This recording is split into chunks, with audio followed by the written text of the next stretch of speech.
Student, आज हम अपना नया टॉपिक स्टार्ट करने जा रहे हैं कि जैसे कि हमारा टॉपिक सेंट्रल बैंक चल रहा है। कल हमने उसके फंक्शंस के बारे में पढ़ा था।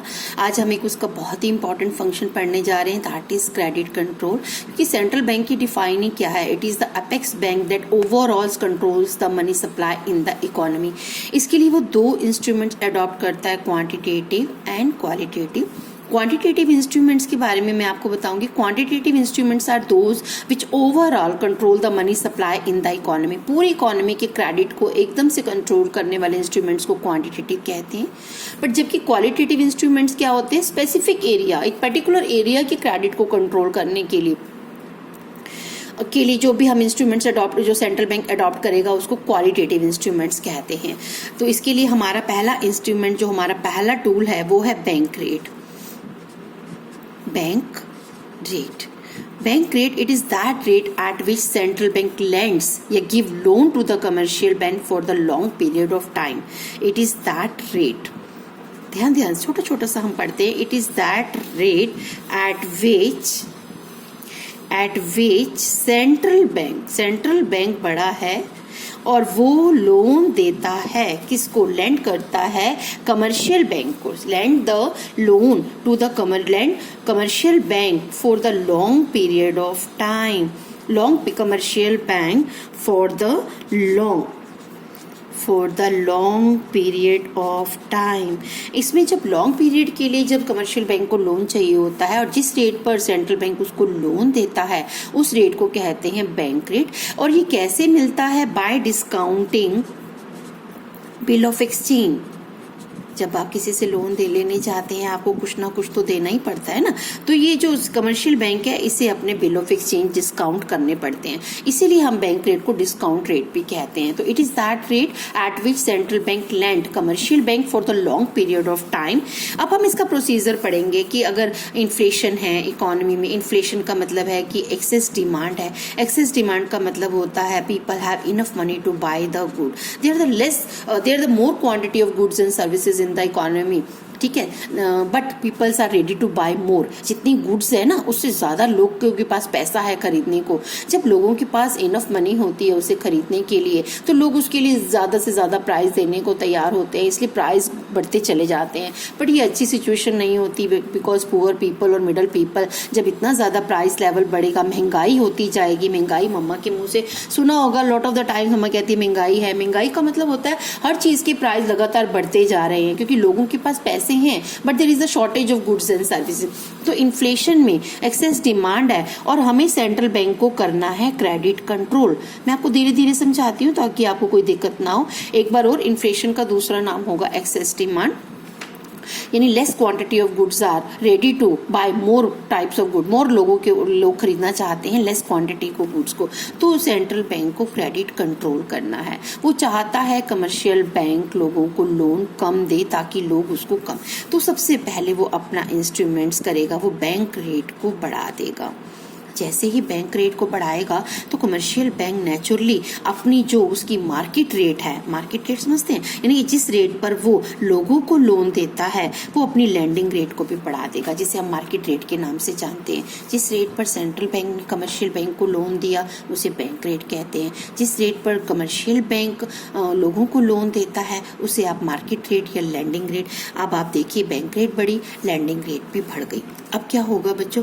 अब हमारा जो होगा वो होगा लोन कॉस्टली हो जाएंगे। लोगों के लिए जो लोन है वो कॉस्टली हो जाएंगे, वो उनको इतना ज़्यादा, अब वो डिस्करेज होंगे बोरो करने के लिए। अगर आपको बाजार में बहुत उधार महंगा मिलता है तो क्या आप ज़्यादा लेना चाहेंगे या कम?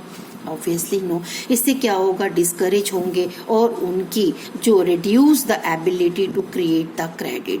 अब जो है कमर्शियल बैंक लोगों को ज़्यादा नहीं दे पाएंगे क्योंकि लोग लेने के लिए तैयार ही नहीं हैं। आप दोबारा देखेंगे, बहुत ही सिंपल प्रोसीजर है लेकिन उसको स्टेप बाय स्टेप देखना होता है। बैंक रेट मैंने आपको बताया, it is that rate at which central bank lend या give loan to the commercial bank for the long period of time by discounting bill of exchange। Inflation है, excess demand है, यानी कि credit control करना है, तो bank rate को पहले बढ़ा दिया जाएगा बैंक रेट आप मान लीजिए आपने किसी से उधार लेकर फिर आगे उधार देना है और आपको वहां पर वो मिल रही है 10% पे, तो क्या आप लोगों को 5% या 8% पे देंगे या 10 से भी ज्यादा? ऑब्वियसली 10% से ज्यादा देंगे, क्योंकि आपने भी तो कमाना है। अगर आप 10% से लेकर 10% ही लोगों को दे देंगे तो आपने क्या कमाया? कमर्शियल बैंक तो एक ऐसा फाइनेंशियल इंस्टीट्यूशन है जिसका काम सिर्फ और सिर्फ प्रॉफिट अर्न करना है। बैंक रेट के बढ़ते ही लैंडिंग रेट बढ़ जाएगी, लैंडिंग रेट के बढ़ते ही बच्चों जो लोन है वो कॉस्टली होगा, लोगों के लिए जो है बहुत मुश्किल हो जाएगा और वो डिस्करेज होंगे उधार लेने के लिए। इससे reduce the ability to create the credit. अब उल्टा करते हैं, डिफ्लेशन आ गई। डिफ्लेशन में हमारा जो एक्सेस डिमांड की जगह हम इसका दूसरा नाम देते हैं डेफिशिएंट डिमांड। डेफिशिएंट डिमांड का मतलब कि अब लोगों के पास मनी नहीं है एंड पीपल्स आर रेडी, मतलब not ready to buy the goods. There are lot of the services in the economy but people have no enough money to buy that. अब सेंट्रल बैंक को credit को create करना है, credit create करना चाहता है, और क्रिएट करने में कौन हेल्प करता है? Commercial bank. कमर्शियल बैंक का लोगों के साथ डायरेक्ट रिलेशन है। तो अब सेंट्रल बैंक को उल्टा होना करना पड़ेगा, क्योंकि वो उसकी क्रेडिट क्रिएशन की एबिलिटी को बढ़ाना चाहता है। तो वो क्या करेगा? सबसे पहले आप समझ जाएं, बैंक रेट को कम करेगा। बैंक रेट को कम करते ही क्या होगा? नेचुरली कमर्शियल बैंक भी अपनी लैंडिंग रेट को कम कर देगा, क्योंकि अब उसको लोन थोड़ा सस्ता मिल रहा है। लैंडिंग रेट या मार्केट रेट कम होते ही अब हमारा जो क्रेडिट है वो चीपर हो जाएगा। यानी जो हम लोन लेना चाहते थे वो अब हमारे को चीपर मिलेगा। अब लोगों को जो बोरो लेने की बजाय, डिस्करेज की बजाय इनकरेज होंगे।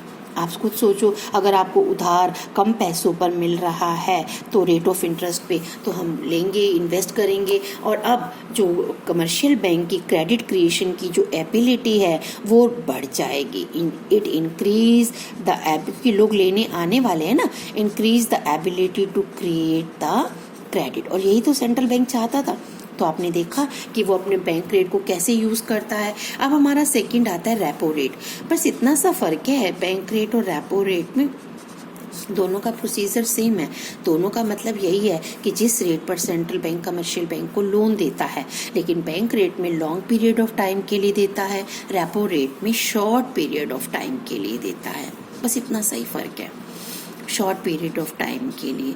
और बैंक रेट में उसके बिल ऑफ एक्सचेंज को डिस्काउंट कर देता है, लेकिन ये आपको जो रेपो रेट है इस पे सेंट्रल बैंक लोन तो देगा, उसकी ऑन द बिहाफ उसको कोलेटरल रखनी पड़ेगी, अप्रूव बिल ऑफ एक्सचेंज या कोई सिक्योरिटी के बेस पर। ऐसे नहीं, इसमें कोलेटरल होता है। बस इतना सा फर्क है।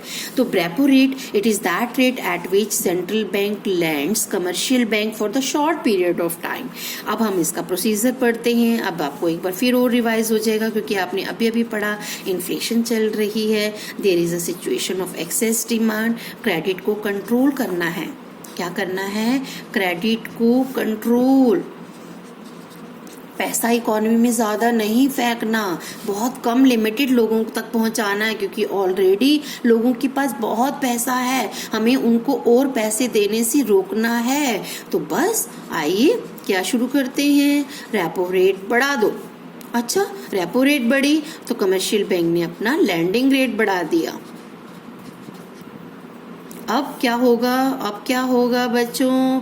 जो लोन लेना है लोगों के लिए वो कॉस्टली हो जाएगा, सेम बैंक की तरह वो डिस्करेज हो जाएंगे उधार लेने के लिए। It discourage the borrowers. और इसके बाद क्या होगा? जो मैंने आपको बताया था ना, create the ability to credit, अब यहाँ पर उसकी जो रिड्यूस हो जाएगी, क्योंकि reduce the ability to create the credit, क्योंकि उसको उधार ही इतना मुश्किल मिल रहा है, वो लोगों को क्या देगा? Reduce the ability to create the credit. लेकिन अगर डिफ्लेशन है, डिफ्लेशन में तो उल्टा हो जाएगा।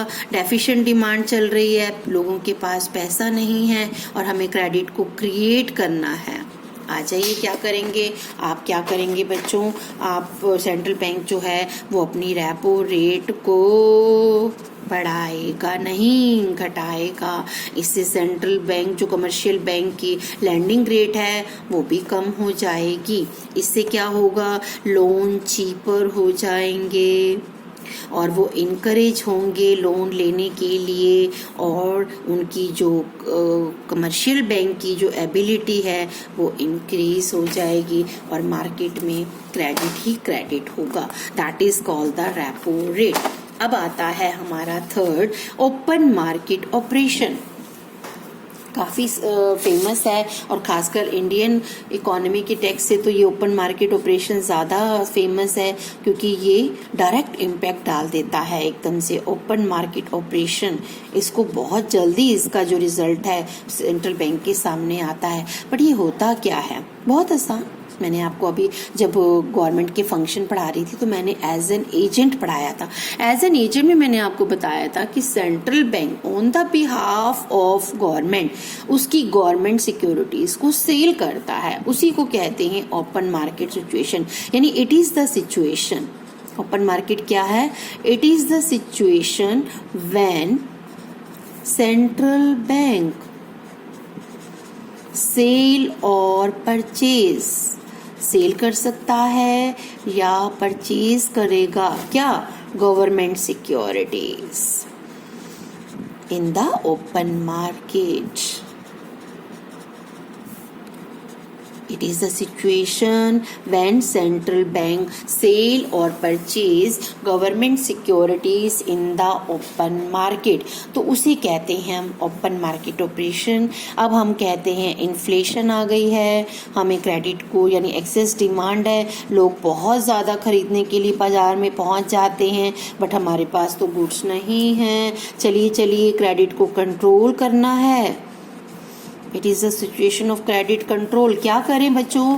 अगर आप बताइए, क्योंकि लोगों के हाथ में मनी है और सेंट्रल बैंक के पास सिक्योरिटी है, और वो लोगों से, आप देखिए आपके पास, जैसे आपके सामने एक छोटा सा बच्चा है और आप उसके पास कोई बहुत ही हार्मफुल सा वेपन है और आप उसे लेना चाहते हैं। कैसे? अगर आप उसे डायरेक्ट मांगेंगे तो वो नहीं देगा, तो आप क्या करें? उसे थोड़ा सा अट्रैक्ट करेंगे। ये लो बेटा, ये ले लो, मेरे हाथ से टॉफी चॉकलेट ले लो, तो वो आपको वो टॉफी चॉकलेट ले लेगा और आपको वो वेपन पकड़ा देगा। ऐसे ही सेम एक ऐसा ही बड़ा अट्रैक्टिव सा है कि जब इन्फ्लेशन चल रही है, क्रेडिट को कंट्रोल करना है, तो सेंट्रल बैंक लोगों को आवाज लगाता है, सिक्योरिटी ले लो। सिक्योरिटी यानी सेंट्रल बैंक बड़ा मीठा मीठा सा आवाज लगाएगा, सिक्योरिटीज को सेल करना स्टार्ट कर देगा। Sell the securities.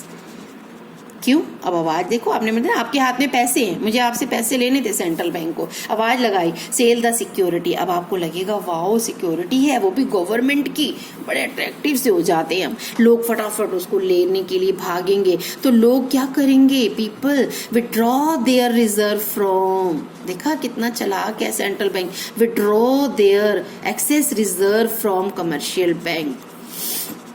जो उनका कमर्शियल बैंक के पास पैसा पड़ा है ना, उस कमर्शियल बैंक को कहेंगे हमें दे, और हम तो भैया अब गवर्नमेंट की सिक्योरिटी खरीदेंगे।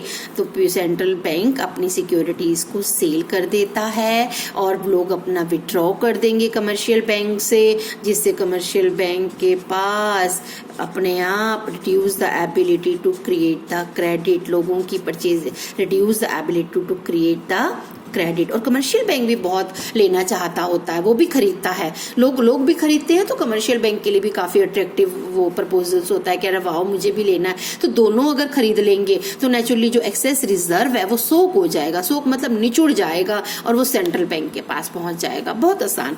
अब उल्टा करते हैं, डिफ्लेशन आ चुका है, अरे डेफिशिएंट डिमांड है, लोगों के पास पैसा ही नहीं है। फिर अब हम आवाज लगाएंगे, अरे आ जाओ, हमें अपनी सिक्योरिटी दे दो। अब सेंट्रल बैंक सिक्योरिटी को परचेज कर लेगा और लोगों को पैसा देगा, कमर्शियल बैंक को अपने पैसे आ जाएंगे। तो जो अब लोग अपने जो पैसे हैं वो कमर्शियल बैंक के रिजर्व में रख देंगे या कमर्शियल बैंक के रिजर्व बढ़ जाएंगे और उसकी क्रेडिट क्रिएशन की पावर बढ़ जाएगी, क्रेडिट क्रिएशन बढ़ जाएगा।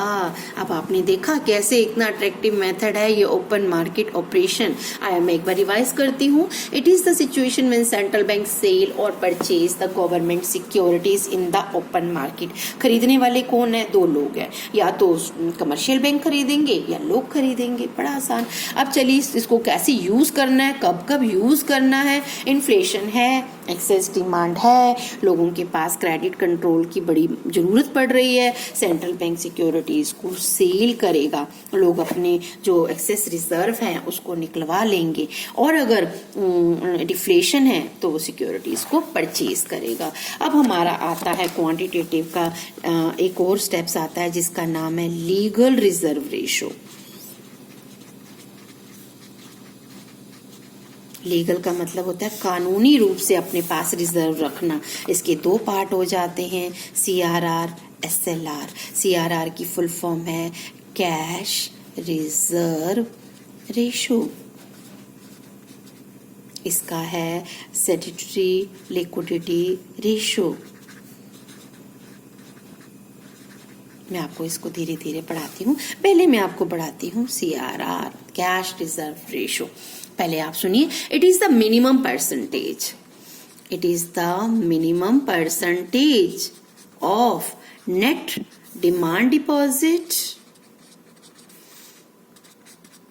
And time deposit, net time demand deposit and time deposit which each commercial bank has to be kept with central bank। अब समझाती हूँ। ये वो मिनिमम परसेंटेज है जो हर कमर्शियल बैंक को अपना एक मिनिमम परसेंटेज अपनी टाइम डिपॉजिट और अपनी डिमांड डिपॉजिट का एक कुछ परसेंटेज किसके पास रखकर आना पड़ता है, सेंट्रल बैंक के पास। CRR, cash reserve ratio, it is the minimum percentage of net demand and time deposit which each commercial bank has to be kept with the central bank। और SLR में same define, it is वही same, it is the minimum percentage of net time demand deposit and time deposit which each commercial has to be kept, बस यहाँ पर with them self लगा दो। उसको जो अपने पास अपनी वॉलेट में जो पैसा रखना पड़ता है उसे SLR कहते हैं।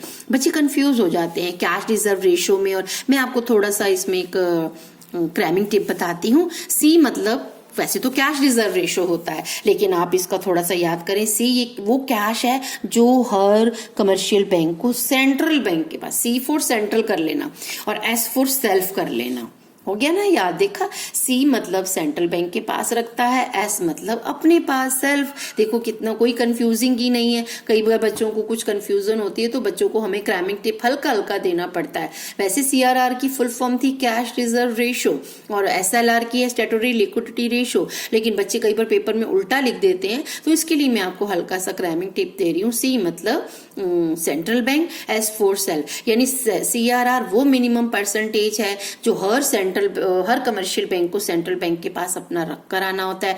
SLR में वो मिनिमम परसेंटेज है जो हर कमर्शियल बैंक को अपने पास रखना पड़ता है। लेकिन दोनों का काम वही है। इन्फ्लेशन है तो वही क्या करेंगे, जो सेंट्रल बैंक है CRR को बढ़ा देंगे। CRR बढ़ने से क्या होगा, जो कमर्शियल बैंक के पास है वो अपने रिजर्व जो है, उसका जो बचा हुआ रिजर्व है वो कम हो जाएंगे। रिजर्व उसके पास अपने कम हो जाएंगे। It reduce the ability to create the credit.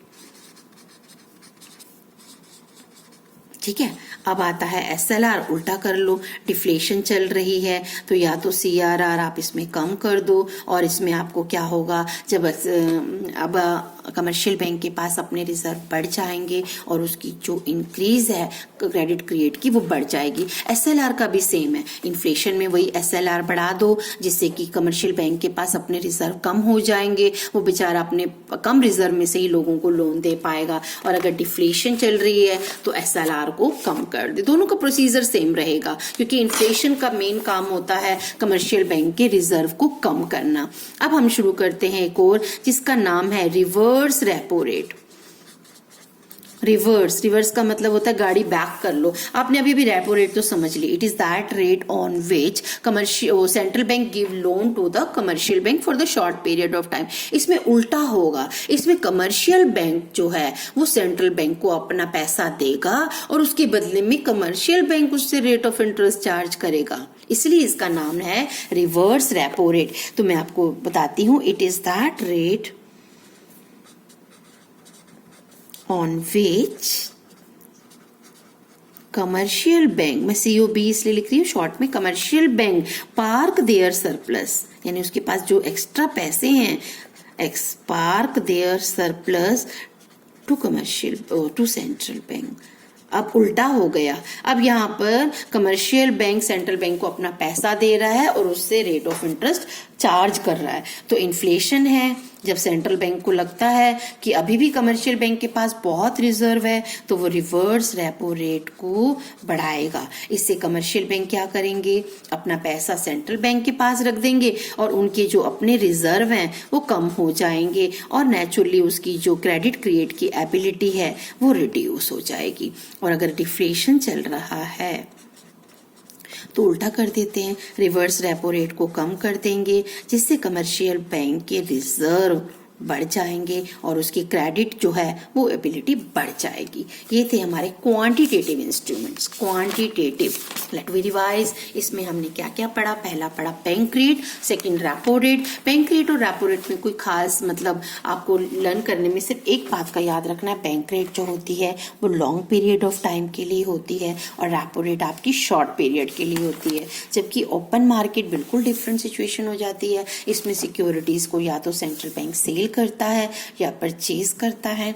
Inflation में उसको बच्चों कंट्रोल करना होता है, क्रेडिट कंट्रोल, इसलिए वो सिक्योरिटीज को सेल करता है, जिससे लोग और साथ साथ कमर्शियल बैंक उसे खरीद लेते हैं और वो रिड्यूस करती है क्रेडिट क्रिएशन की एबिलिटी को।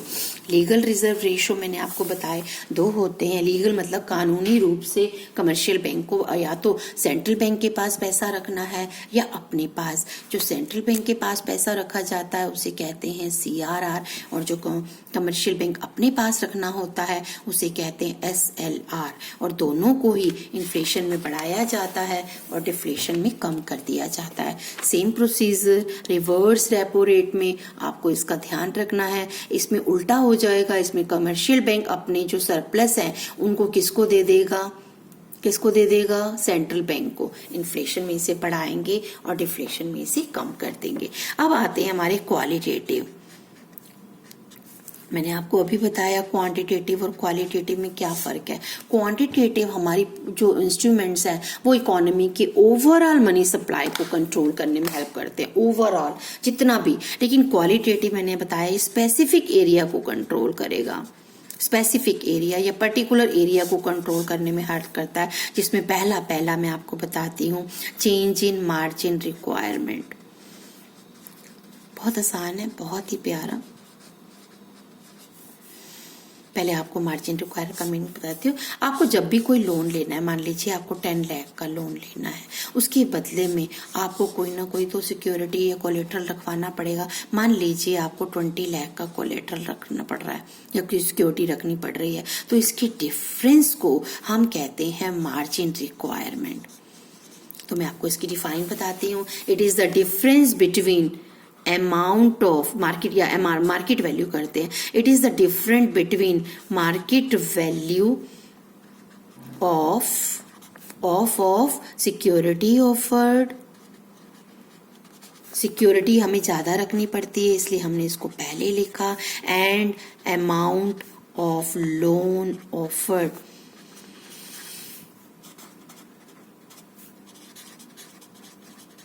जितनी आपको सिक्योरिटी रखनी पड़ रही है माइनस जितना आपको लोन देना पड़ रहा है, लोन मिल रहा है, उसके डिफरेंस को। अब आपकी इन्फ्लेशन सिचुएशन है, इन्फ्लेशन में सेंट्रल बैंक नहीं चाहता कि ज्यादा लोन दिया जाए, तो नेचुरली वो मार्जिन रिक्वायरमेंट को बढ़ा देगा, मार्जिन रिक्वायरमेंट बढ़ा दी जाएगी। यानी मान लीजिए 100% में से पहले 40% था और अब आपको 60% का आपको कोलेटरल और रखना पड़ रहा है, तो नेचुरली मार्जिन रिक्वायरमेंट के बढ़ते ही लोग लोन लेने के लिए डिस्करेज हो जाएंगे। अगर उनको ज्यादा अमाउंट की जो सिक्योरिटी या कोलेटरल रखनी पड़ रही है तो वो नहीं लेंगे। उल्टा कर लीजिए डिफ्लेशन में हमें तो उल्टा लोगों को लोन देने के लिए इनकरेज करना है, तो मार्जिन रिक्वायरमेंट को कम कर दिया जाता है, जिससे लोग बहुत ज्यादा लोन लेने के लिए अट्रैक्टेड हो जाते हैं। That is called the margin requirement. It is the difference between amount of या market value of security offered and amount of loan offered.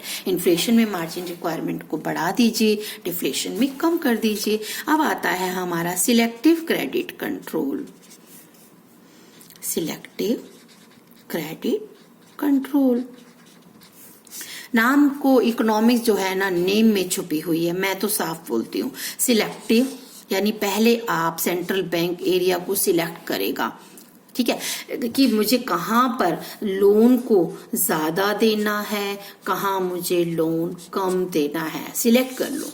आप एक कंप्यूटर पे बैठे हैं, आप अपना टाइपिंग करी जा रहे हैं, पर्टिकुलर एरिया में आपको कुछ कमांड देनी है, तो आप अपने एरिया में आप उसी एरिया को पहले अपना सिलेक्ट करेंगे माउस से और फिर उसमें अपनी कमांड देंगे। ऐसे ही क्वालिटेटिव में पहले एरिया सिलेक्ट करे गए, जहां पर लोन आपको ज्यादा देना है वहां पर आप लिबरल, जो सेंट्रल बैंक है वो अपनी लिबरल पॉलिसी अडॉप्ट करेगा, और जहां पर लोन कम देना है वहां पर रिस्ट्रिक्टेड पॉलिसी, यानी कि उसका कोटा कम हो जाएगा या उसमें रेट ऑफ इंटरेस्ट ज्यादा चार्ज होगा, जिससे कि ये बहुत ही आसान हो जाता है। जिस एरिया में लोन ज्यादा देने हैं वहां की लिबरल पॉलिसी, जहां पर लोन कम देने हैं वहां की रिस्ट्रिक्टेड पॉलिसी फॉलो होगी। That is called the selective credit control, जिसे हम रैशनिंग ऑफ क्रेडिट भी कहते हैं। जैसे एग्जाम्पल लीजिए, अगर गवर्नमेंट चाहती है एग्रीकल्चर के लिए लोन ज्यादा देना है तो नेचुरली वहां की लिबरल पॉलिसी अडॉप्ट करेगी, लेकिन अगर उसको लगता है रियल एस्टेट में उसे लोन कम पहुंचाना है तो वो उसके लिए बहुत रिस्ट्रिक्टेड पॉलिसी अडॉप्ट करना स्टार्ट कर देगी। And the last step is moral suasion. बहुत आसान, it is the combination of persuasion and pressure. बड़ा मजेदार है। परसुएजन, मनाना किसी को, प्रेशर मतलब नहीं मान रहा तो गुस्से में। आप मम्मी की कोई बात नहीं मान रहे थे तो पहले तो मम्मा ने आपको प्यार से समझाया, मान जाना, ये कर लेना, नहीं माने तो प्रेशर दिया, मान रहा है कि नहीं मान रहा, नहीं तो मैं कोई एक्शन लूं। ऐसे ही बच्चों सेंट्रल बैंक क्या करता है, थोड़ा सा ऐसे नॉर्मल एग्जाम्पल देने पड़ते हैं ताकि बच्चों को याद रहे। सेंट्रल बैंक को पहले अपनी कमर्शियल बैंक को कहता है कि मेरी डायरेक्टिव पॉलिसी मानो, परसुएजन करता है प्यार से, नहीं मानता तो उसे प्रेशर देता है। फिर it is the combination of persuasion and pressure adopted by central bank on commercial bank to follow its directive principles. उसको सेंट्रल बैंक उसको एक प्रेशर डालता है कि तुझे मेरी, अगर पहले तो परसुएज करता है, अपनी नॉर्मल गाइडलाइंस जारी कर लेता है कि ये मेरी गाइडलाइंस है, आपको इसे फॉलो करना है। अगर कोई सेंट्रल बैंक उसे मानने से मना कर देता है तो फिर उस पर प्रेशर डाला जाता है, तो फिर कई बार उसके अगेंस्ट डायरेक्ट एक्शन भी लिया जाता है कि अगर नहीं मानना चाहता तो any direct action taken against it. तो moral suasion, it is the combination of persuasion and pressure taken by central bank on commercial bank to follow its directive policy. तो और अगर बड़ा आसानी से हो जाता है तो ठीक है, नहीं तो वो डायरेक्ट एक्शन के लिए तैयार है। आज हमने बहुत ही अच्छा और बहुत इंटरेस्टिंग टॉपिक पढ़ा, क्रेडिट कंट्रोल। इसके दो इंस्ट्रूमेंट्स होते हैं, क्वांटिटेटिव एंड क्वालिटेटिव। क्वांटिटेटिव में हम पहला पढ़ेंगे bank rate and repo rate. में इकट्ठा रिवाइज कर देती हूँ। बैंक रेट और रेपो रेट में बस इतना ही फर्क है, वो लॉन्ग पीरियड के लिए दी जाती है और वो शॉर्ट के लिए दी जाती है। इन्फ्लेशन में दोनों को राइज करने की कर देते हैं, जबकि डिफ्लेशन में दोनों को फॉल कर देते हैं। ओपन मार्केट, इसमें सिक्योरिटीज को या तो सेल किया जाता है या परचेज। तो इन्फ्लेशन में इसे सेल करते हैं, डिफ्लेशन में इसे हम परचेज कर लेते हैं। लीगल रिजर्व रेशियो का आपके दो पार्ट थे, आपके CRR, SLR। CRR में हर कमर्शियल बैंक को अपनी मिनिमम एसेट का, मिनिमम डिमांड डिपॉजिट का, टाइम डिपॉजिट का एक परसेंटेज सेंट्रल बैंक के पास रखना होता है और SLR में अपने पास। इन्फ्लेशन में दोनों को बढ़ा देंगे, डिफ्लेशन में दोनों को कम कर देंगे। Not but the least reverse repo rate, ये वो रेट होती है जिसमें उल्टा हो जाता है। कमर्शियल बैंक अपना जो रिजर्व है वो किसके पास रखवाता है, सेंट्रल बैंक के पास, बदले में उससे रेट ऑफ इंटरेस्ट चार्ज करता है। तो इन्फ्लेशन में सेंट्रल बैंक उनको लालच देने के लिए कि मेरे पास अपना सरप्लस रख कर जाओ ताकि आप लोगों को लोन ना दो, तो रिवर्स रेपो रेट को बढ़ा देंगे। बट डिफ्लेशन में उल्टा उनको वो डिस्करेज करेगा, नहीं नहीं मैं नहीं दे रहा तुम्हारा, अपना सरप्लस ले जाओ क्योंकि मैं तुम्हें रेट ऑफ इंटरेस्ट ही नहीं दूंगा। तो कमर्शियल बैंक क्यों इंटरेस्ट लेंगे अपना सरप्लस रखने के लिए, वो कम कर देते हैं। अब आते हैं हमारे क्वालिटेटिव। क्वालिटेटिव मैंने बताया ये ओवरऑल इकोनॉमी के स्टेप्स नहीं होते, ये सिर्फ पर्टिकुलर एरिया के होते हैं, जिसका सबसे फेमस है चेंज इन मार्जिन रिक्वायरमेंट, यानी कि जितना आपको सिक्योरिटी रखना होता है उसके बदले में जितना लोन मिलता है उसके डिफरेंस को हम मार्जिन रिक्वायरमेंट कहते हैं। इन्फ्लेशन में इसे बढ़ा दिया जाता है और डिफ्लेशन में इसे कम कर दिया जाता है। सिलेक्टिव क्रेडिट कंट्रोल, इसमें जो सेंट्रल बैंक है अपनी दो जहां लोन प्लस यानी ज्यादा देने हैं वहां लिबरल पॉलिसी अडॉप्ट करता है, जहां पर कम देने हैं माइनस करने हैं वहां पर उसकी पॉलिसी और रिस्ट्रिक्टेड हो जाती है। मॉरल सुएजन, हाँ मम्मी की तरह, it is the combination persuasion and pressure. अगर आप मान गए तो ठीक है, नहीं तो भैया डायरेक्ट एक्शन। आई थिंक आज का टॉपिक आपको समझ आया होगा।